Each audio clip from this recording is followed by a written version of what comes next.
People who left their partner the day of the wedding. What happened? 1. My brother went to this engagement party, everything was great, nothing out of the ordinary.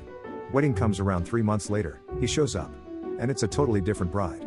Same groom, same date, same invite, just new bride. No explanation. 2. My wife's family has a story from the early 1900s, in which a bride and groom had courted mostly by mail.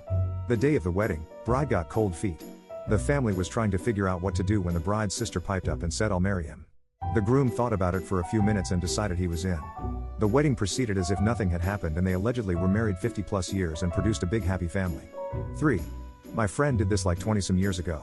She was engaged to a guy from a very well-off family. The wedding was in California, but they were living in Seattle. Very posh, very expensive. But the mother-in-law was always mean to her. Right at the beginning of the reception, the mother-in-law came up and said some nasty things to her in whisper, thinking she would just take it again.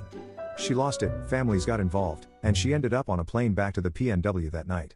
Her family had already started moving her things out of the apartment that evening. Never spoke to him again. 4.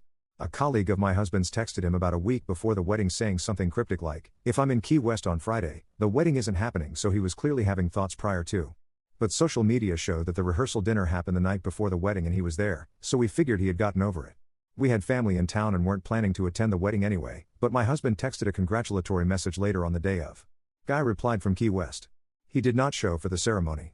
His excuse was that she wouldn't sign the prenup. The reality was that he was already seeing someone else. 5. My cousin's backyard wedding. She changed her mind because they got in a fight that morning.